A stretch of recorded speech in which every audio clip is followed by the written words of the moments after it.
All right.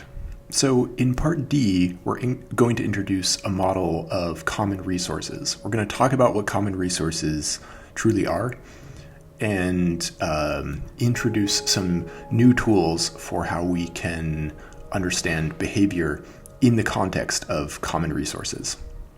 So one way we start by talking about common resources is by attempting to classify goods in our goods taxonomy. So what we have here is a 2x2 matrix. On the horizontal axis, we have a classification of goods into whether they're rival or non-rival. So if a good is rival, this means that you using it gets in the way of me using it. So an example of a rival good is my sandwich that I brought for lunch today. If you eat my sandwich, that means I can't have my sandwich. And if I eat my sandwich, that means I can't give the sandwich to you. So this is an example of sort of a rival component of a good. We also have goods that are non-rival. And we'll talk about a couple examples in a little bit. But these would be goods where me using it doesn't get in the way of you using it. Fireworks, for example. We can all watch the fireworks on 4th of July. We can also classify goods according to whether they're excludable. So a good is excludable when I can prevent you from using it. So for example, I brought a sandwich today for lunch, and I can store my sandwich in the fridge in my office and then lock my office door. So you can't have access to my sandwich. So because I can lock it away, this good is excludable. But we also have some goods that are non-excludable. So for example, deep in the Pacific Ocean, we have many types of fish. We're going to talk about tuna in one of our upcoming examples. But it's very difficult to stop other fishing operations from harvesting tuna. You can't put a fence around the Pacific. It's just very large. And it's very difficult to monitor. So there are certain types of goods that we would consider non-excludable. Another example of a non-excludable good is the fireworks show on the 4th of July. It's non-excludable because it's very difficult to stop people from watching the fireworks. The fireworks are just up in the sky, and it's very difficult for that to be stopped, from people watching the fireworks to be prevented. So we're going to walk through a couple, sort of the trajectory of where we've been working in this class. So we started off in part A by considering private goods.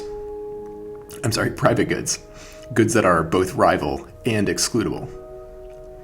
So these are the classic type of goods we've been discussing so far. These are things like spinach and carrots that we talked about with Molly's farm. So she was, producing two different types of goods, and both of these goods were private goods. They're rival because if I eat a carrot, that means you can't eat that carrot. And they're excludable because I can lock my carrot away in my office. So then in part B, when we introduced markets as a way of capturing the benefits of specialization and trade, we were also considering private goods. So we talked about, chocolate bars and spinach and carrots and many other types of goods. Pumpkin pasties. In this environment, in part B, we were also considering private goods that are both rival and excludable. But then in part C, we sort of moved away from goods that are fully private goods. We introduced the possibility of externalities. So in the context of fossil fuels, so like when I drive my vehicle, I'm, part of the good is private in the sense that gasoline is something I can lock away in my shed, and it's rival. So it's, if you use my gasoline, then I can't use it in my car. But there's an extra sort of non-excludable component, which we called externalities. So there's an additional cost that moves the good away from being fully private into something that, has some non-excludable component to it. So we started talking about externalities in the context of Part C. We talked about corrective taxes and corrective subsidies. In Part D, we're introducing the possibility that goods are nearly entirely fully non-excludable. So we'll talk about a couple examples. One of them is tuna in the Pacific. If you're fishing for tuna in the Pacific, someone else extracting the tuna that's there can get in the way of you harvesting that same tuna. So it's rival in that sense, and it's non-excludable. It's very difficult to prevent others from harvesting tuna. So these are the types of goods we're about to start considering, and this will require building a new type of tool set called game theory.